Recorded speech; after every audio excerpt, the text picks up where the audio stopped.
하나님은 영이시니 예배하는 자가 영과 진리로 예배할지니라. 아멘.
우리의 생명이 되시고 구원이 되시는 하나님 아버지, 예수님 안에서 저희들에게 새 생명을 주시고 거룩한 습관을 좇아 거룩한 주일 이른 아침에 하나님의 존전에 모여 예배드릴 수 있도록 인도해 주시니 감사합니다. 이 시간 하나님께 예배드림이 저희들에게 기쁨이 되게 하여 주시고 하나님께 영광이 되게 하여 주옵소서. 예수님의 이름으로 기도드립니다. 아멘. 모두 일어나셔서 찬송가 1장으로 하나님께 찬송 드리겠습니다.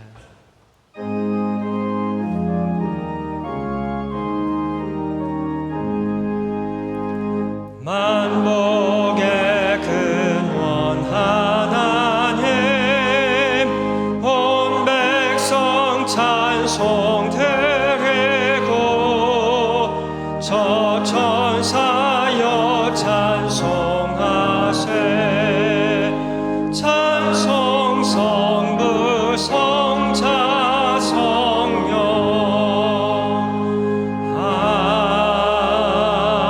아멘. 다 함께 성시교독 하시겠습니다. 하나님이여 주의 판단력을 왕에게 주시고 그가 주의 백성을 공의로 재판하며 그가 가난한 백성의 억울함을 풀어주며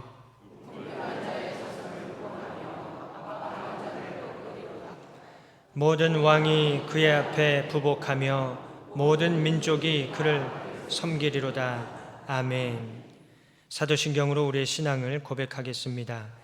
나는 전능하신 아버지 하나님 천지의 창조주를 믿습니다. 나는 그의 유일하신 아들 우리 주 예수 그리스도를 믿습니다. 그는 성령으로 잉태되어 동정녀 마리아에게서 나시고 본디오 빌라도에게 고난을 받아 십자가에 못 박혀 죽으시고 장사된 지 사흘 만에 죽은 자 가운데서 다시 살아나셨으며 하늘에 오르시어 전능하신 아버지 하나님 우편에 앉아 계시다가 거기로부터 살아있는 자와 죽은 자를 심판하러 오십니다. 나는 성령을 믿으며 거룩한 공교회와 성도의 교제와 죄를 용서받는 것과 몸의 부활과 영생을 믿습니다. 아멘. 찬송가 363장 내가 깊은 곳에서 함께 찬송 드리겠습니다.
용서하심 빕니다.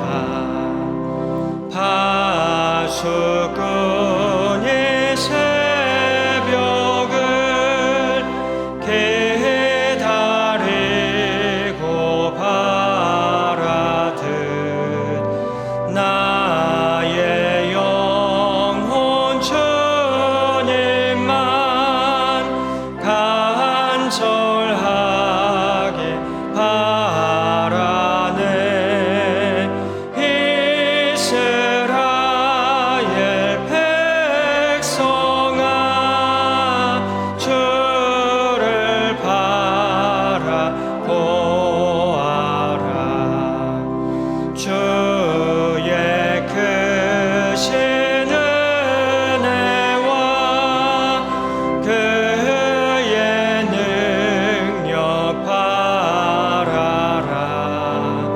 주의 깊은 은총에 우리 구원이 있으니 변함없는 주님만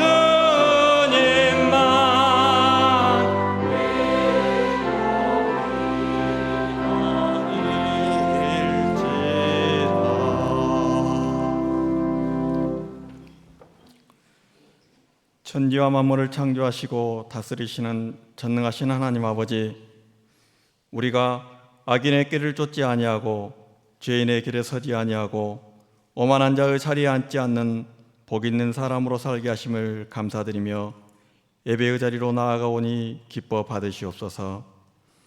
지난 한 주간 세상에 속해 살면서 아버지의 뜻을 살펴 순종하기보다 우리의 생각과 고집으로 판단하고 정죄하며 살았던 모습들도 있었음을 고백하오니 주의 보혈로 정결케 하시사 그리스도 안에서 속사람이 날마다 새로워지게 하옵소서.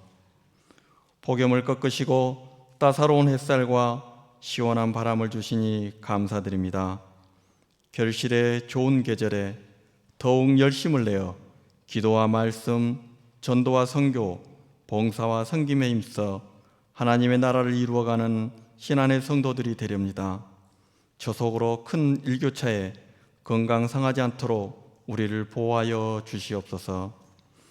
역사의 주관자이신 하나님 아버지, 러시아와 우크라이나가 2년이 넘도록 진행 중인 전쟁이 종식되고 중동에서 커지고 있는 이스라엘과 무장정파 헤즈볼라와의 전쟁의 위기감이 해소되어 국제사회의 생명 존중과 평화가 이루어지길 간구합니다.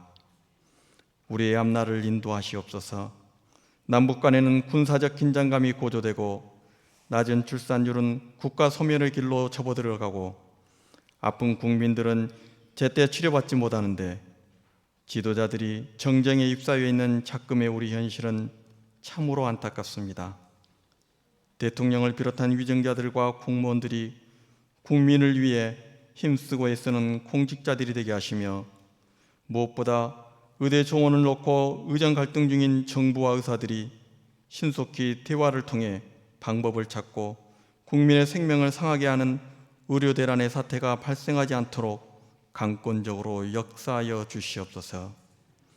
치료다 되시는 하나님 아버지, 질병으로 고통 중에 있는 성도들이 있습니다. 아버지께서는 아픈 이들의 질병과 사정을 아시오니 치료와 회복을 바라는 간절한 기도에 응답하시사 질병을 이기고 건강한 삶을 살아가게 하옵소서. 물질의 어려움을 겪고 있는 성도들에게는 필요가 채워지는 은혜를 주시고 수능생들에게는 지혜와 지식을 더하사 계획하고 목표한 것들을 아버지의 뜻 안에서 이루어가도록 잘 준비케 하옵소서. 세례 공부를 마치고 세례를 받게 될 성도들이 주의 말씀의 단막과 구주 예수 의지함이 심히 기쁜 일임을 경험하며 살아가도록 성령님께서 늘 함께하여 주시옵소서. 단위에 세우신 정주 목사님 성령 충만케 하시어 우리를 위해 예비하신 아버지의 말씀을 전해주실 때 위로받고 힘을 받아 하늘에서 이루어진 아버지의 뜻을 땅에서도 이루어가는 성도의 삶을 살게 하옵소서. 찬양과 경배를 받으실 아버지, 맡기신 사명을 잊게 안고 책임을 다하여 정성껏 준비한 찬양대의 조화로운 경배의 고백을 기뻐 받으시옵소서. 주만 바라며 주의 손길을 간구하는 찬양을 듣는 성도들에게는 주님의 사랑을 느끼고 마음을 주께로 향하며 위로와 용기가 되는 찬양이 되게 하옵소서. 이 시간 이름 없이 예배를 돕는 손길들이 있습니다. 아버지께서 위로하시고 복주시어 섬기는 이들의 기도와 헌신이 주님의 몸된 신앙교회를 성령 안에서 든든히 세워가는 귀한 섬김이 되게 하옵소서. 우리를 사랑하시는 우리 주 예수 그리스도 이름으로 기도드립니다. 아멘.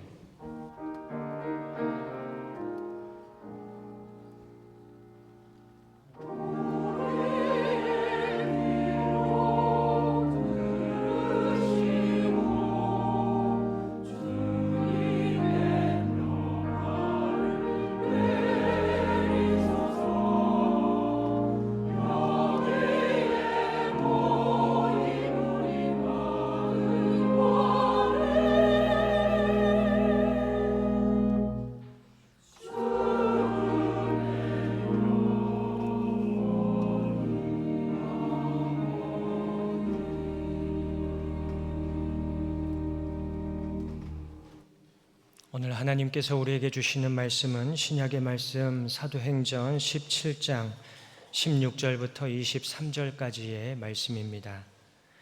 이 말씀은 신약성경 217쪽에 있습니다. 먼저 개역개정으로 하나님의 말씀을 봉독합니다. 바울이 아덴에서 그들을 기다리다가 그 성에 우상이 가득한 것을 보고 마음에 격분하여 회당에서는 유대인과 경건한 사람들과 또 장터에서는 날마다 만나는 사람들과 변론하니 어떤 에피쿠로스와 스토아 철학자들도 바울과 쟁론할세 어떤 사람은 이르되 이 말쟁이가 무슨 말을 하고자 하느냐 하고 어떤 사람은 이르되 이방신들을 전하는 사람인가 보다 하니 이는 바울이 예수와 부활을 전하기 때문이러라. 그를 붙들어 아레오바고로 가며 말하기를 네가 말하는 이 새로운 가르침이 무엇인지 우리가 알 수 있겠느냐? 네가 어떤 이상한 것을 우리 귀에 들려주니 그 무슨 뜻인지 알고자 하노라 하니 모든 아덴 사람과 거기서 나그네 된 외국인들이 가장 새로운 것을 말하고 듣는 것 이외에는 달리 시간을 쓰지 않음이더라. 바울이 아레오바고 가운데 서서 말하되 아덴 사람들아 너희를 보니 범사에 종교심이 많도다. 내가 두루다니며 너희가 위하는 것들을 보다가 알지 못하는 신에게라고 새긴 단도 보았으니 그런즉 너희가 알지 못하고 위하는 그것을 내가 너희에게 알게 하리라. 아멘. 세번역 성경입니다. 바울은 아테네에서 그들을 기다리고 있는 동안에 온 도시가 우상으로 가득 차 있는 것을 보고 격분하였다. 그래서 바울은 회당에서는 유대 사람들과 이방 사람 예배자들과 더불어 토론을 벌였고 또한 광장에서는 만나는 사람들과 날마다 토론하였다.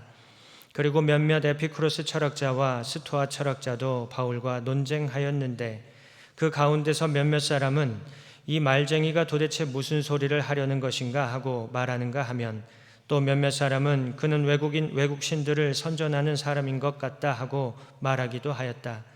그것은 바울이 예수를 전하고 부활을 전하기 때문이었다. 그들은 바울을 붙들어 아레오바고 법정으로 데리고 가서 당신이 말하는 이 새로운 교훈이 무엇인지 우리가 알 수 있겠소. 당신은 우리 귀에 생소한 것을 소개하고 있는데 도대체 그것이 무엇인지 알고 싶소 하고 말하였다. 모든 아테네 사람과 거기에 살고 있는 외국 사람들은 무엇이나 새로운 것을 말하고 듣는 일로만 세월을 보내는 사람들이었다. 바울이 아레오바고 법정 가운데 서서 이렇게 말하였다. 아테네 시민 여러분, 내가 보기에 여러분은 모든 면에서 종교심이 많습니다. 내가 다니면서 여러분이 예배하는 대상들을 살펴보는 가운데 알지 못하는 신에게라고 새긴 재단도 보았습니다. 그러므로 나는 여러분이 알지 못하고 예배하는 그 대상을 여러분에게 알려드리겠습니다. 아멘. 하나님께서 이 말씀을 통하여 우리에게 은혜 주시기를 원합니다.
감사합니다.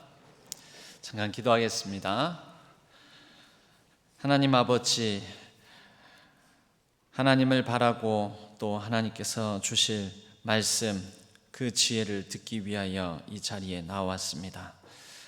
하나님을 온전히 찬양하고 하나님께 영광 올려드리고자 하는 우리의 마음을 받으시고, 이제 하나님의 말씀을 귀 기울여 듣고자 하오니 우리의 마음과 귀를 열어주셔서 하나님의 참 지혜를 우리가 깨닫고 그 지혜를 따라 우리의 일상을 또한 거룩하게 살아갈 수 있도록 도와주시옵소서. 이 시간 성령 하나님께서 친히 함께하여 주옵소서. 의지하옵고 우리 주 예수 그리스도의 이름으로 간절히 기도하옵나이다. 아멘. 바울이 2차 선교 여정 중에 이 데살로니가를 거쳐서 베레아라는 곳으로 쫓겨갔습니다. 데살로니가의 분위기하고 다르게 베레아라는 지역에서는 사람들이 바울의 말을 신중하게 듣고, 그래서 성경은 그 사람들은 매우 성정이 신사적이었다라고도 표현을 합니다. 그렇게 심사숙고해서 말씀을 듣고 잘 듣는 사람이 있었지만 데살로니가로부터 이 바울을 매우 시기하고 소동을 일으켰던 사람들이 베레아까지 와서 바울 일행을 못살게 굴어서 바울은 급히 베레아로부터 또 자리를 옮기게 되었습니다. 그렇게 해서 오게 된 장소가 어디냐면 아테네, 오늘날 지금 현재 그리스의 수도인 아테네입니다. 아테네 이름 들어보셨죠? 아테네라는 이름은 아테네 여신의 이름을 따서 그 도시의 이름을 지은 것입니다. 고대에도 아테네라고 불려졌습니다. 성경에는 아덴이라고 되어 있는데 아테네의 이 성경 번역상 이 발음을 한 그런 표현입니다. 아테네에 가면 어느 누구나 아테네라는 곳에 가서 이곳을 들립니다. 바로 아테네에 있는 아크로폴리스 이 광장인데 언덕 위에 있는 광장입니다. 그리고 거기에는 세계 문화유산 제1호 유네스코 등재 문화유산 제1호 제일 첫 번째 문화유산으로 등재되어 있는 파르테논 신전이 있습니다. 이 가운데에 있는 저 신전이 이 파르테논 신전입니다. 그리고 그 아크로폴리스 위에 주변에 또 여러 신전 및 신전과 관련된 부속 건물들, 또 아테네 사람들의 주요 여러 가지 활동 무대가 되었던 이 장소들, 매우 오래된 고대 유적들이 여기에 있습니다. 파르테논 신전은 아테네 그 이름의 주인공인 아테네 여신의 신전입니다. 그러니까 아테네 여신 신전인 것이죠. 이 파르테논 신전을 중심으로 아테네가 이렇게 전체가 형성되어 있다라고 말할 수도 있습니다. 바울이 급하게 그 디모데와 실라 일행으로부터 아마 굉장히 총각을 다투는 위기의 순간이 베레아에서 있었던 것 같습니다. 그래서 같이 그 일행과 같이 몸을 피하지는 못하고 바울만 급하게 베레아로부터 아테네로 이렇게 도망을 오게 된 것이죠. 그리고 아테네에서 이제 디모데와 실라를 기다리고 있는 중입니다. 그런데 기다리면서도 바울에게 매우 화가 나는 일이 있었는데요. 그 표현을 성경 우리 16절에서는 이렇게 표현하고 있습니다. 바울이 아테네에서 그들은 누구입니까? 이 선교 팀원이었던 실라와 디모데를 기다리고 있는데 기다리다가 보니 그 성에 이 아테네예요. 이 도시에 우상이 가득한 것을 보고 마음에 격분하여 이 우상이 가득했습니다. 그런데 우상, 즉 신상들이 한두 개가 아니고 수없이 많았다라는 것이죠. 그 일례로 파르테논 신전 안에는 파르테논 신전이 굉장히 큽니다. 파르테논 신전 안에는 아테네 여신상이 있었습니다. 이 복원에서 상상으로 지금은 안에가 많이 파괴되어 있어서 지금도 계속 복원 중인데 상상으로 그려놓은 아테네 여신상 굉장히 거대하죠. 제가요 이 크기를 말씀을 드리면 밑에 재단 부분이 약 4-5m 그리고 저 위에 신상 부분이 11.5m 정도 됩니다. 그러면 아무튼 굉장히 크지 않습니까? 저희 교회의 이 높이가 지금 냉난방기 공조 때문에 이렇게 여러 업체로부터 설명을 들어보니까 저희 교회 이 총 제일 높은 곳의 높이가 거의 12m 가까이 된다고 하더라고요. 11m에서 12m 가까이. 그런데 아테네 여신상이 이것보다 더 큰 거죠. 신전에 들어가면 사람이 굉장히 압도되지 않겠습니까? 압도적인 크기에. 그런데 여기를 저렇게 금으로 다 둘렀습니다. 이 금 여기에 붙여져 있는 이 금의 무기만 해도 1.1톤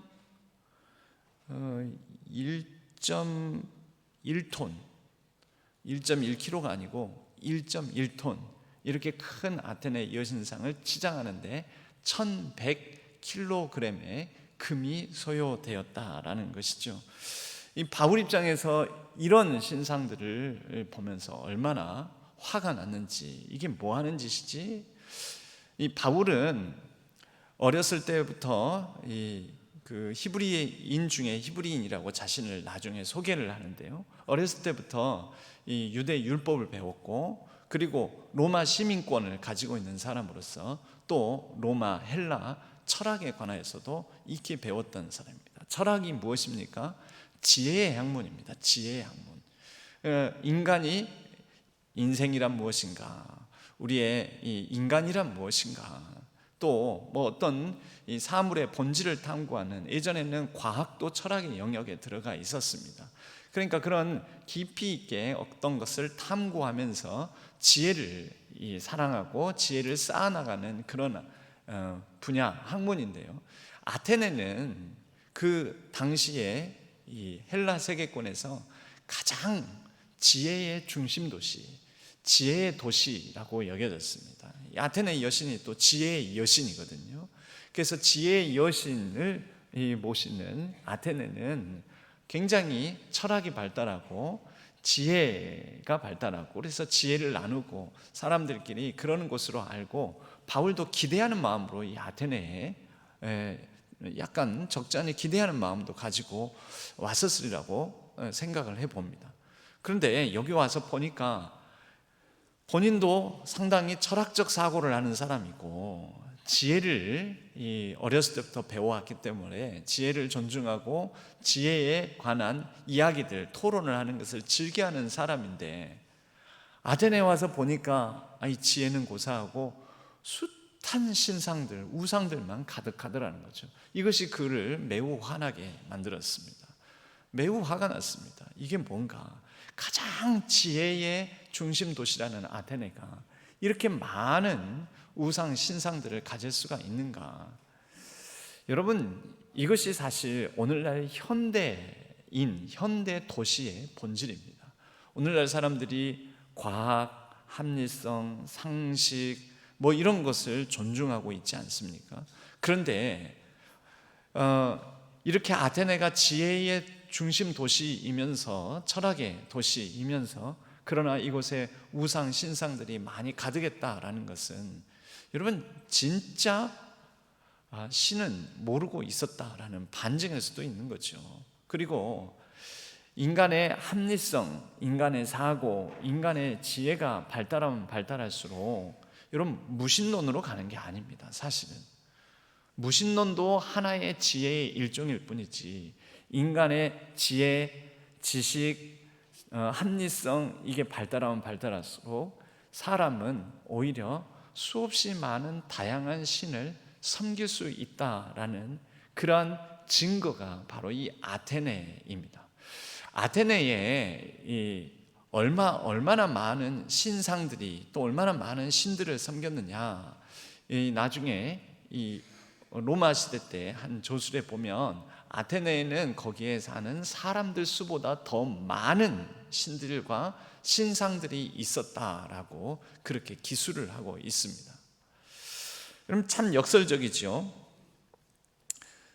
지혜를 구하고 지혜를 찾는 철학이 발달한 곳에 신상을 세우고 많은 신들을 여러 도처에 두고 사람 숫자들보다 더 많은 신들을 섬기는 곳이 아테네였다라는 것, 여러분, 그것은 매우 우리에게 오늘날에도 시사하는 바가 있다라는 것입니다. 그리고 이 이후에 이 말씀을 보면은요, 이제 바울이 이곳에서 여러 사람들과 변론을 하고, 또 심지어 이 아크로폴리스, 아까 보이셨던 그곳 이 북쪽에 보면 한쪽에 이 언덕배기, 바위로 된 언덕이 있습니다. 조그만 언덕이 있는데 이곳이 바로 아레오바고, 우리 성경에는 아레오바고라고 이렇게 되어 있는데 바로 이곳입니다. 지금도 바위니까요, 뭐 특별한 일 없으면 파괴되지 않고 그때 그 모습 그대로 보존이 되고 있는데요. 이곳에 가서 이 아레오바고는 소크라테스라는 사람 들어봤죠? 소크라테스도 바로 이곳에서 재판을 받았다라고 일컬어지는 장소입니다. 보통 아테네 사람들이 이곳에서 이 재판 행위를 많이 했었습니다. 바울이 이 아레오바고, 이 언덕배기, 바위 언덕배기에 올라가서 사람들에게 하나의 설교를 하게 됩니다. 이러기까지 바울이 보니까 이 아테네에서 접하게 되는 특이한 현상이 있었는데, 이 수없이 많은 신상들을 두고 세우면서 이곳에 사람들이 매우 새로운 것을 추구하는 것을 좋아하더라는 것이죠. 특이하고 새롭고 못 보고 안 들어본 거, 그것에 대해서는 호기심을 갖고 들어보고자 하고 또 토론도 하고자 하고 이러한 현상들을 발견하게 되었다라는 것입니다.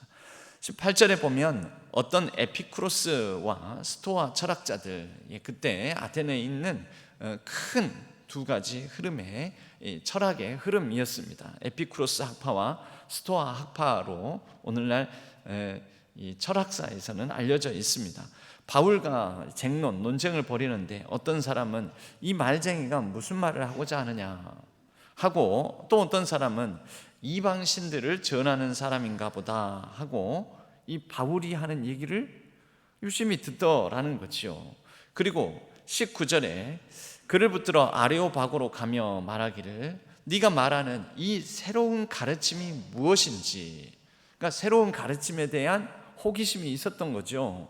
우리가 알 수 있겠느냐. 20절에 보면 네가 어떤 이상한 낯선 뭔가 특이한 것을 우리 귀에 들려주니 그 무슨 뜻인지 알고자 한다.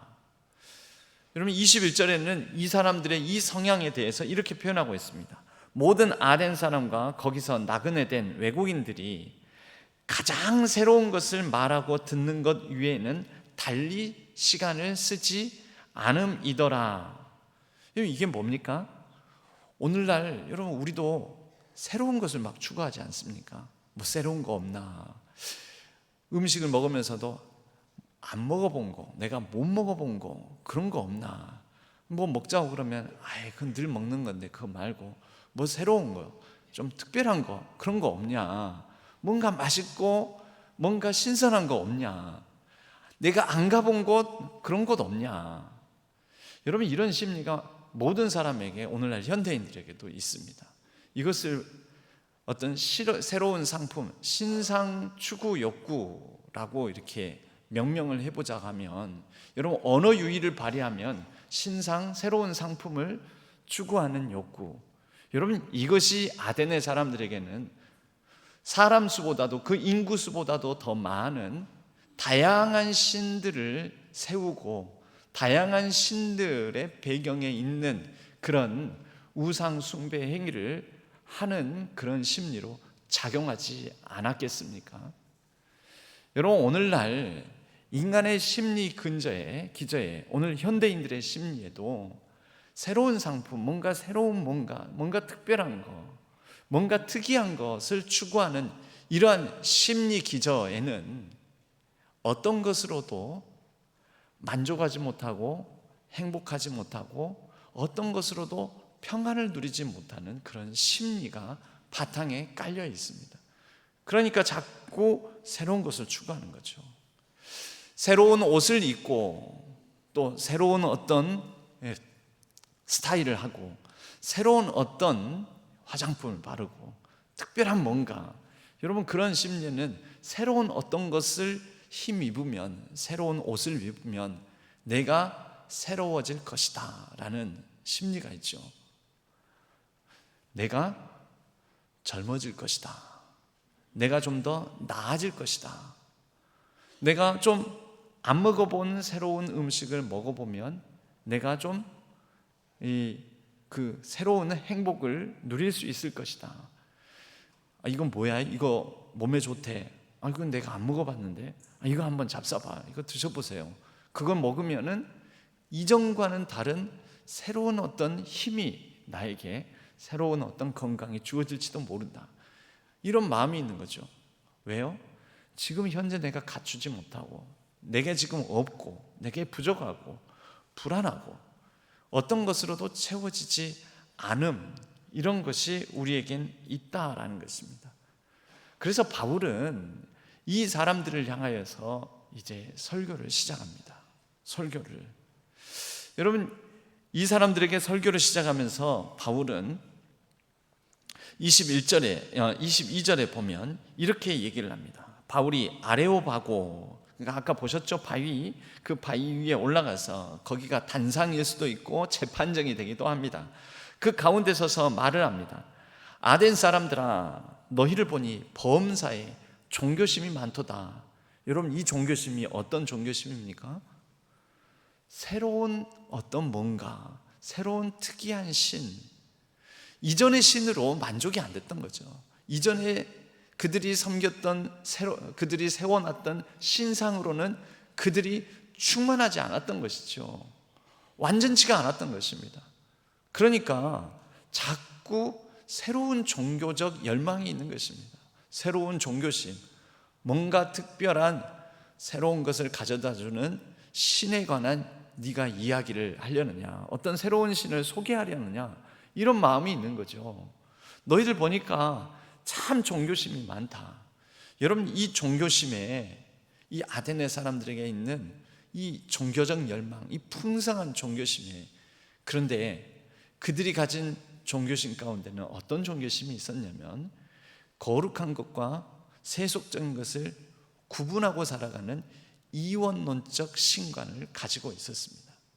여러분, 이 이원론적 신관이 어떤 문제를 야기하냐면요, 먼저는 거룩한 것과 세속적인 것, 이것을 구분을 어떤 방식으로 하냐면 많은 신전을 세워놓습니다. 신전은 세워진 장소가 있겠죠. 그러면 신전 안에는 거룩하고 신전 밖에는 거룩하지 않다. 특정하게 사람이 세워놓은 신전을 세워놓고 신상을 세워놓은 그 장소는 거룩하고 다른 곳은 거룩하지 않다. 여러분, 이것을 신이 지정해 줬을까요? 사람이 그렇게 만들었을까요?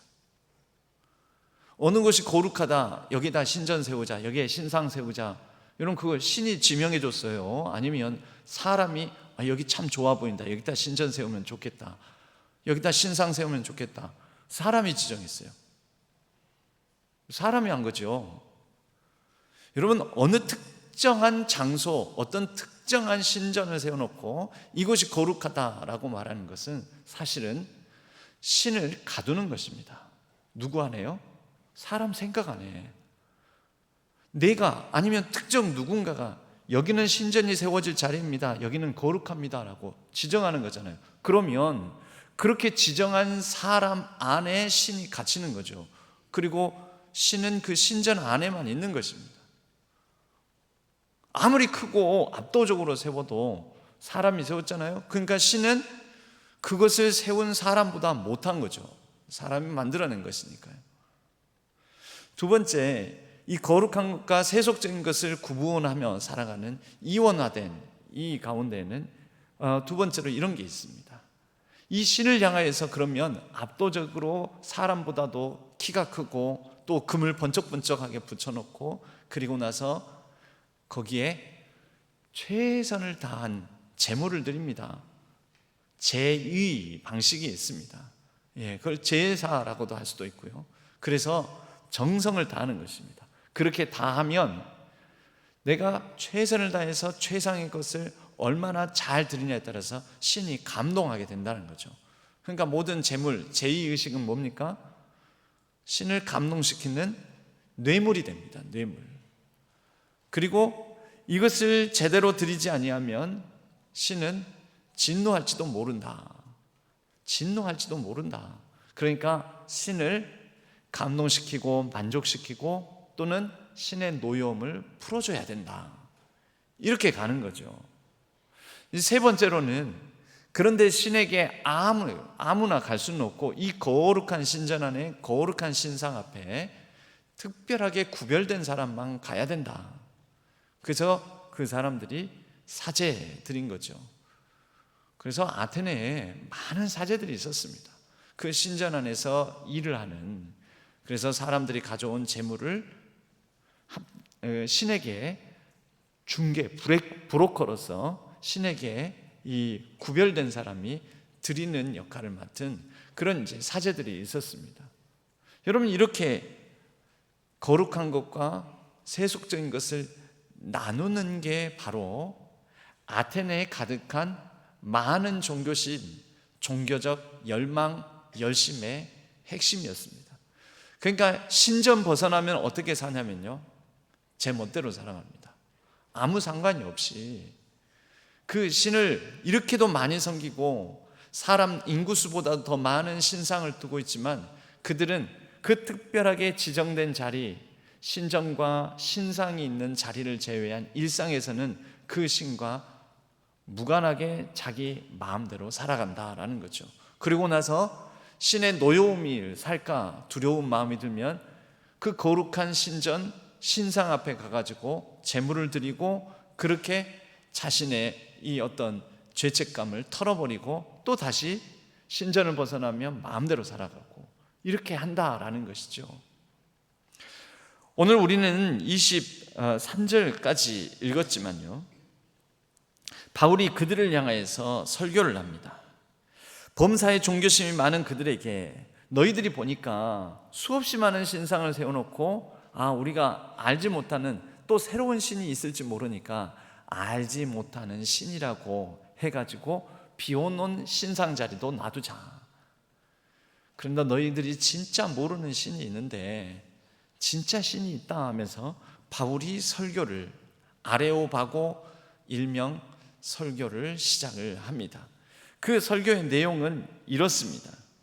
24절에 보면은요, 우리가 읽지 않았습니다. 24절에 보면 우주와 그 가운데 있는 만물을 지으신 하나님께서는 천지의 주제이시며 손으로 지은 전에 계시지 아니하시고, 손으로 지으신, 그러니까 손으로 지은, 사람이 손으로 지은, 그럼 그 안에 한계에 갇히는 분이 아니라는 거죠.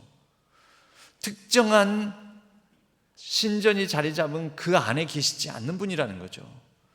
신전 안에도 신전 밖에도 사람이 건설한, 사람이 지정한, 여기가 거룩하다 하는 거기에 하나님께서 너희들이 거룩하다고 했으니까 이 거룩한 자리, 여기에서만 내가 있을게 하는 분이 아니라는 거죠.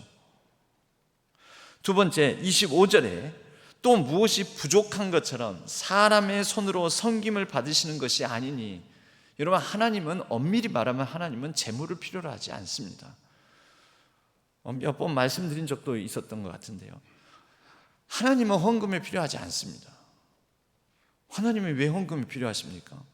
세계 만물이 하나님 소유고 모든 게 다 하나님 것인데요, 하나님은 어차피 우리가 드리든 안 드리든 다 하나님 것이어서 우리가 드리든지 안 드리든지 다 하나님은 그거 어차피 필요가 없습니다.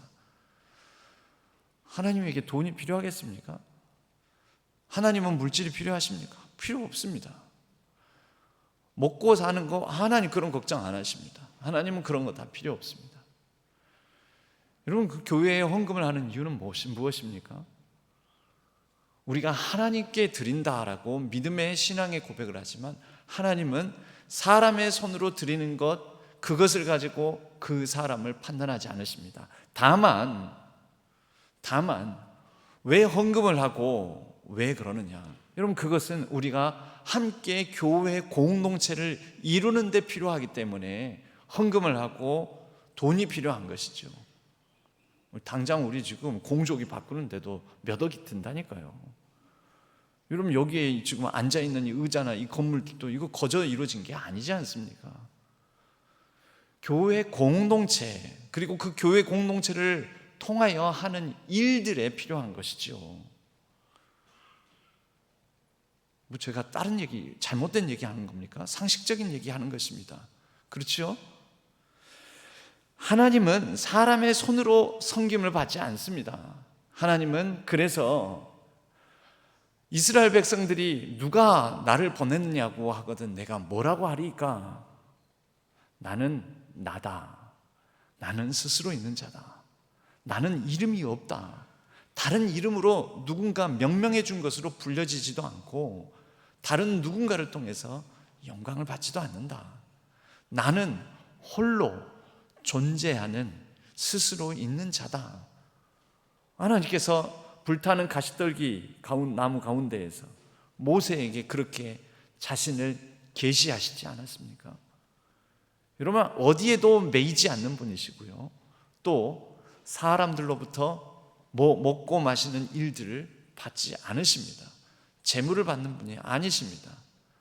다만 하나님께서는 하나님을 위해서는 스스로는 재물이 필요 없으시지만, 여러분, 고대 이스라엘에서는 왜 11조를 드리려고 했냐? 그 11조를 통해서 그 성막에서 또는 성전에서 일하는 사람들의 먹거리, 레위인 지파, 그들에게는 땅을 주지 않았으므로 그들을 위해서, 다시 말하자면, 더 넓게 말하자면 이스라엘 공동체를 위해서, 그래서 3년에 한 번씩 드려지는 11조를 통해서는 가난한 자, 그래서 먹을거리가 없는 자들을 위한 11조를 드려라, 그것을 성전에 가져오라 그랬습니다. 하나님이 드시려고 한 게 아닙니다. 하나님은 필요가 없습니다. 공동체를 위해서였던 것이지요. 그러므로 여러분, 소위 말해서 내가 헌금 안 했다고 해서 하나님께 벌을 받는다, 여러분, 그런 설교를 한다면 그건 잘못된 설교입니다.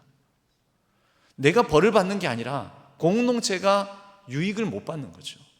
공동체가 복되지 못한 거죠. 여러분, 그냥 단순하게 생각해서 다 세금을 내지 않고 세금 회피하고 다 세금 기피하고 막 그러면 나라 살림이 어떻게 되겠습니까? 국가 공동체가 제대로 유지가 되겠습니까? 다 세금 좆세 회피처로 다 어떤 이 세금을 낼 수 있는 근거를 다 숨겨버리고 감춰버리고 이렇게 하게 되면요, 공동체가 무너지는 거죠. 공동체의 신뢰가 또 무너지는 거죠.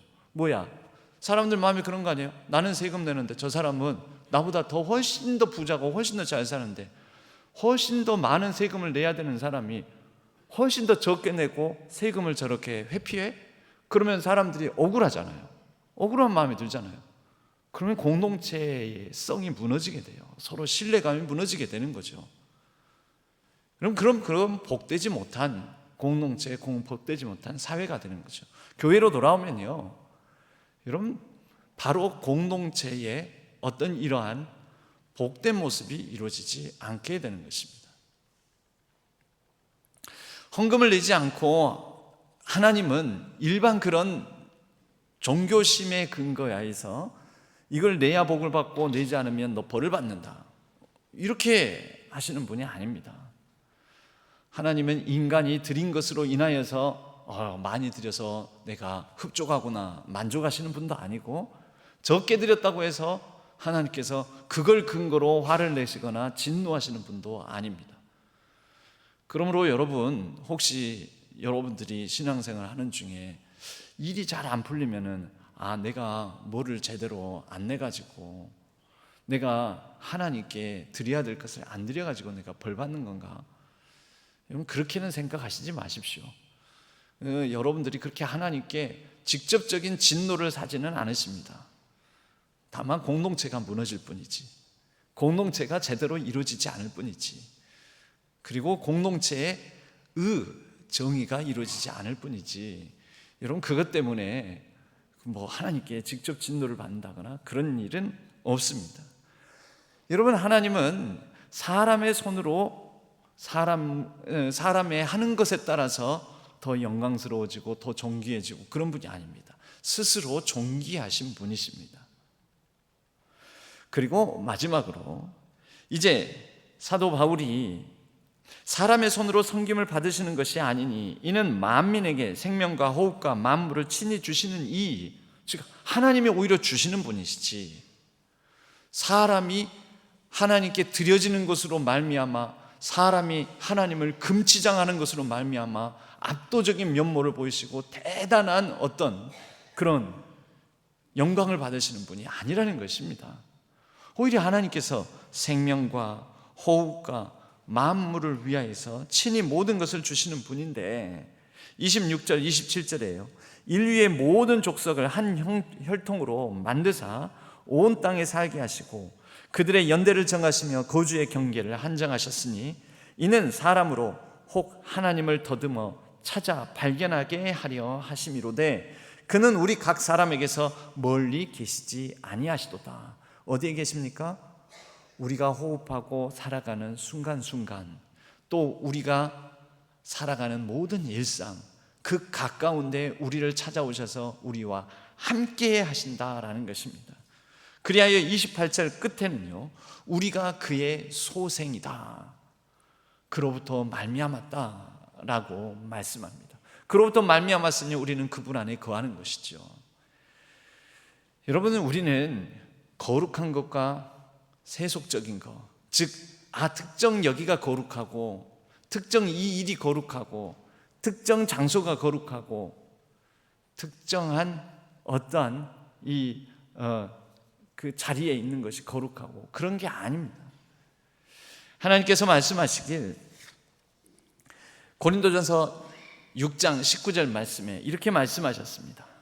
우리의 몸은 거룩한 곳이 어디냐면 우리의 몸 안에 하나님이 거하심으로 성령의 성전인 것을 알지 못합니까? 여러분은 성령을 하나님으로부터 받아서 모시고 살고 있는 하나님의 성전이라고. 그러니까 아레오바고 설교를 통하여서 아테네에 가득한 수없이 마룩한 거룩한 장소라고 여겨지는 신전들을 보면서 바울은 그 신전이 아니다, 진짜 거룩한 것은, 거룩해져야 되는 것은 나다, 우리 자신이다 라고 말하고 있는 것이죠. 로마서 12장은 우리에게 이렇게 얘기합니다. 12장 1절, 형제자매 여러분, 그러므로 나는 하나님의 자비하심을 힘입어 여러분에게 권합니다. 여러분의 몸을 하나님께서 기뻐하실 거룩한 산 제물로 드리십시오. 이것이 여러분이 드릴 합당한 예배입니다. 개역 개정에는 영적 예배다라고 얘기하고 있죠. 여러분, 우리가 살아가는 모든 곳에서, 특정한 곳이 아니라 모든 곳에서 하나님을 예배할 수 있다라는 것입니다. 하나님과 함께 더불어 동행하면서. 그리고 미가서에서는 구체적으로 이제 이렇게 얘기합니다. 이전에 이 본문으로 설교를 한 적도 있는데요, 내가 주님 앞에 나아갈 때, 높으신 하나님께 예배드릴 때 무엇을 가지고 나아갈까? 번제물로 바칠 1년 된 송아지를 가지고 가면 될까? 수천 마리의 양이나 수만의 강줄기를 채울 올리브 기름을 드리면 주님께서, 하나님께서 기뻐하실까? 내 허물을 벗겨주시기를 빌면서 내 맏아들이라도 주님께 바치면 하나님께서 나를 사하시고 진노를 거두시고 이 몸의 열매를 주님께 바쳐야 하는 것일까? 아니요. 그 다음 절에 보면, 사람아, 그런 식으로 하나님을 만족시키고 하나님의 진노를 달래려고 하지 말고, 무엇이 하나님께서 선한 일인지 착한 일인지 이미 말씀하셨다. 너에게 하나님께서 요구하시는 것, 바라는 것은 공의, 정의를 실천하며 인자를, 헤세드, 자비와 그리고 베품을 말합니다. 사랑의 나눔, 그것을 사랑하며 그렇게 살아가고 겸손히 하나님과 함께 행하는 것, 하나님을 모시고 우리의 일상 곳곳에서 살아가는 것, 그것이 하나님께서 바라시는 것이 아니냐. 하나님은 우리에게 이렇게 가르쳐주고 있다라는 것입니다. 여러분, 이러한 바울의 설교가 아테네 사람들에게 들렸을까요? 안 들렸습니다. 그래서 아테네 사람들에겐 이러한 얘기가 별로 효과가 없었습니다. 그래서 그들이 믿는 사람이 거의 없었습니다. 아테네 사람들은 또 새로운 신선한 얘기를 들었다라고 생각하면서 지적 유희를 그냥 즐겼을 뿐입니다. 여러분들은 어떻습니까? 이런 얘기를 듣고 오늘 새로운 얘기, 잘 정리된 얘기 들었다라고 끝나십니까? 여러분, 우리가 우리의 삶을 채울 수 있는 진짜 새로움이 있습니다. 진짜 새로움을 접하면 접할수록 허기지고 그래도 평안이 없고 불안해지는 것이 아니라, 진짜 새로움은 절대 변하지 않는 본질을 우리가 붙들고 거기에 이야기를 쌓아 나가는 것입니다. 진짜 변하지 않는 본질이 무엇입니까? 하나님, 그리고 하나님께서 우리를 사랑하심입니다. 변치 않는 하나님의 사랑, 그것의 근거에서, 여러분, 우리가 하나님을 이제 믿기 시작하면 하나님은 무한하시고 변치 않는 변함없는 사랑이신데, 내가 하나님께 드릴 수 있는 사랑, 베드로에게 부활하신 주님께서 요한의 아들 시몬아, 네가 나를 사랑하느냐 할 때 베드로가 당장 사랑한다 못하고, 내가 주를 사랑하는 줄 주님이 아십니다. 주님, 내가 지금 아직 과정 중에 있습니다. 이전에 주님을 그렇게 열망하고 사랑한다고 하면서도 3번이나 부인하는 나는 이제는 내 수준을 주님께서 아시는 줄로 믿습니다. 여러분, 우리가 지금 드릴 수 있는 그 수준을 따라서 일을 드릴 수 있으면 우리는 하나님의 사랑을 1만큼 깨닫습니다. 내가 10만큼 하나님의 사랑을 깨닫고 하나님께 10을 드릴 수 있으면, 내 일상을 드릴 수 있으면 하나님의 사랑을 10만큼 깨닫는 것입니다. 자라고 성장하여 하나님에게 100을 드릴 수 있으면 하나님의 사랑을 100을 깨달을 수 있을 것입니다. 여러분, 그것이 뭘까요? 그게 변치 않는 하나님의 사랑을 매일 새롭게 경험하는 것입니다. 1을 경험할 때와 10을 경험할 때와 100을 경험할 때 새롭지요. 여기가 이 사람과 더불어 살아가는 삶의 이야기가 깊어지고 넓어지면, 아내와 남편이 함께 살아가는 이야기가 쌓이고 넓어지면 그 사람과 더불어 더 깊고 도타운 정이 들지 않습니까? 왜요? 함께 헤쳐온 삶의 이야기가 있으니까요. 처음 만날 때부터 10년, 20년, 30년 자식 키워온 이야기, 여러 어려움을 같이 겪어온 이야기, 여러분, 그러면서 그 사람과 더불어 쌓인 정이 깊어지는 것 아니겠습니까? 여러분, 이야기가 깊어지면 새롭게 느껴지는 것입니다. 늘 그 사람, 변함없는 그 사람일지 모르지만 그 사람에 대한 이해가 높아지면서 깊어지는 삶의 이야기를 따라 우리는 우리를 꽉 채우는 새로움의 충만감을 누리는 것입니다. 우리의 신앙이 그랬으면 합니다. 기독교는 변치 않는 무한한 하나님의 사랑에 근거하여 그 사랑 안에 거하며 그 사랑의 깊이와 넓이가, 폭이 더 커지고 넓어지는 것, 그 가운데 우리는 우리를 꽉 채우는 새로운 하나님의 은혜를 경험하며 살아간다라고 말합니다. 그러한 풍성한 하나님의 은혜, 사랑, 깊이를 넓혀가며 하나님과 더불어 동행하는 우리 신안의 모든 성도님들 되시기를 주님의 이름으로 간절히 축복합니다. 하나님 아버지, 감사합니다. 하나님, 세상은 끊임없이 새로움을 갈망하며 추구하고, 그러나 불안하고 우울하며 허기진데 우리는 무한하시지만 변치 않는, 변함없는 하나님의 그 사랑에 근거하여 하나님과 동행하고 하나님과 함께하며 하나님과의 이야기가 더 많아지고 깊어짐으로 우리의 하나님에 대한 이해가 커짐과 동시에 우리가 날마다 새롭게 하나님의 성실하신 사랑을 경험함으로 충만한 삶을 살아가게 하여 주옵소서. 우리의 삶에 그 사랑의 복을 허락하여 주시는 하나님과 늘 동행하는 우리 신안의 모든 성도님들 다 되게 하여 주옵소서. 의지하옵고 우리 주 예수 그리스도의 이름으로 간절히 기도하옵나이다. 아멘.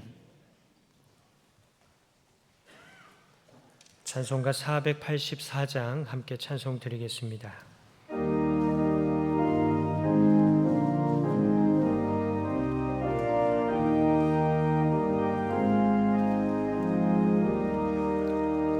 내 맘에 주여 소망 되소서. 주 없이 모든 일 헛되어라. 밤에나 낮에나 주님 생각, 잘 때나 깰 때 함께 하소서. 지혜의 주여 말씀으로서 언제나 내게 계십소서. 주는 내 아버지 나는 아들, 주 안에 내가 늘 함께하네. 세상의 영광 나 안 보여도 언제나 주님은 나의 기억. 주님 되시오니 영원한 주님 참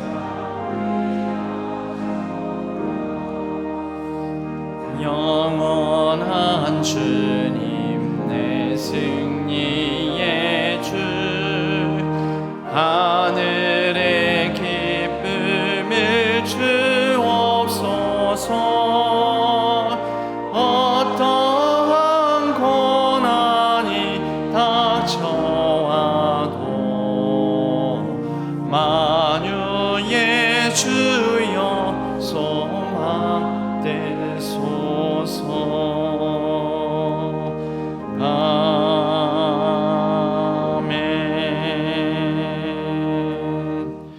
하나님 아버지, 우리에게 주신 모든 것 가운데 하나님께서 주신 것으로 알고 믿으며 마음과 정성을 담아 주일 헌금으로 11조로 선교와 비전 헌금으로 또 감사의 제목을 담아 감사 헌금으로 하나님께 올려드립니다. 목적 헌금으로 하나님께 드려지는 정성도 있습니다. 귀한 학생들을 하나님의 지혜로 가르치게 하실 줄 믿고 감사하며 남편의 추모 1주년을 맞이하면서 하나님께 가족 건강과 화목 주심에 감사드리며 생일 감사와 또 건강 감사와 범사의 감사함으로 드리는 예물들 있습니다. 하나님, 이 안에 담겨져 있는 감사의 제목 위에 더욱더 풍성한 삶이 이루어질 수 있도록 축복하여 주시옵고 간절한 기도 제목 위에 선한 응답이 있게 하여 주시옵소서. 우리의 매일매일의 일상 속에 하나님과 동행하며 하나님의 뜻을 따라 하나님의 선한 일을 하고 정의를 행하며 또 하나님의 헤세드 자비를 베풀며 또 겸손하게 하나님과 동행하는 삶이 이루어지게 하여 주시옵소서. 우리의 일상이 하나님과 동행함에 복을 받게 하여 주시고 우리의 헌신과 희생과 나눔을 통하여 교회 공동체가 복을 받고 또 많은 이웃과 사회와 국가가 복을 받는 역사가 있게 하여 주옵소서. 우리 가운데 있는 여러 어려움과 아픔, 부족함과 연약함 위에 은혜를 베풀어 주시고 채우시고 싸매어 주시고 고쳐 주옵소서. 특별히 환우들 위에 은혜를 베풀어 주시옵소서. 이 나라에 깨어지고 망가진 상황 가운데 간섭하여 주시옵소서. 모든 것이 하나님 손 안에서 온전히 회복될 수 있도록 도와 주시옵소서. 오늘 또 이 예배와 교회를 섬기며 헌신하고 희생하는 많은 손길들을 기억하여 주시고 하나님의 한량없는 은혜와 평강으로 함께하여 주옵소서. 의지하옵고 우리 주 예수 그리스도의 이름으로 간절히 축복하옵고 기도하옵나이다. 아멘. 교회 소식은 주보를 참조해 주시기 바랍니다. 오늘 저녁 예배 시에는 세례식이 있습니다. 모레는 초하루 기도회로 모이고요. 다음 주일에는 성찬식이 있습니다. 정기재직회가 다음 주일 저녁 예배 후로 되어 있는데요, 한 주 더 미뤄서 10월 13일 그 다음 주일 저녁 예배 때 있겠습니다. 100주년 동전 모으기는 오늘까지입니다. 함께 협력해 주시면 감사하겠습니다. 백년사 편찬을 위하여서 사료를 수집합니다. 1층에 비치된 지퍼백에 목록표와 함께 혹시 100주년 사 편찬을 위하여서 좀 유용한 또 유익한 역사적인 자료가 있다면 같이 모아주시면 감사하겠습니다. 다음 주일에는 그리고 그 다음 주일 이렇게 해서 다음 주일은 전 교인 100주년 기념 사진을 촬영하고 그 다음 주일에는 각 위원회와 부서 단체의 모임 촬영이 있겠습니다. 그래서 1층 로비에 일정표를 참조해 주시고 다 참여해 주시면 100년사의 그 사진이 첨부가 되어서 이제 기록물로 남게 되니까 꽃단장하고 그렇게 오시기 바랍니다. 오늘 저녁에는 김희한 목사님이 이제 이 전임 사역지로 부임을 하게 되어서 사임하시게 되었습니다. 지금 현재는 준전임, 저희 교회에서는 준전임이신데 전임 사역지를 찾게 되어서 청빙받아서 부임하시게 되어서 오늘 사임하시겠습니다. 우리 모두 자리에서 일어나시겠습니다. 주기도문송과 축도로 예배를 마치겠습니다.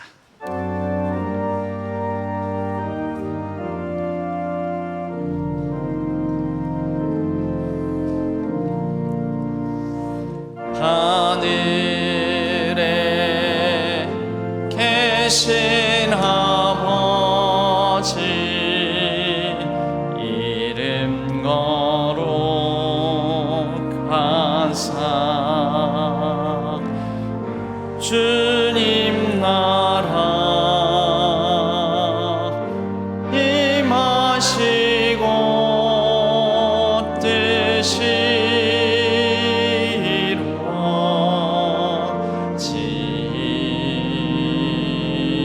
이루어지이다. 일용할 양식 주시고 우리들의 큰 죄 다 용서하옵시고 또 시험에 들게 마시고 악에서 구원하소서. 대개 주의 나라 주의 권세 주의 영광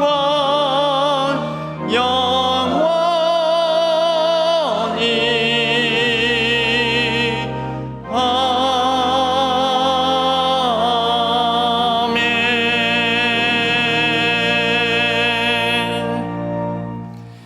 이제는 우리 주 예수 그리스도의 은혜와 하나님 아버지의 지극하신 사랑하심과 성령 하나님의 위로 교통하심이 이 자리에 모인 모든 신안의 성도님들 위에 우리 신앙교회 위에 온라인상에서 흩어져 예배를 드리는 모든 예배자들 위에 이제로부터 영원까지 함께 하시기를 간절히 축원하옵나이다.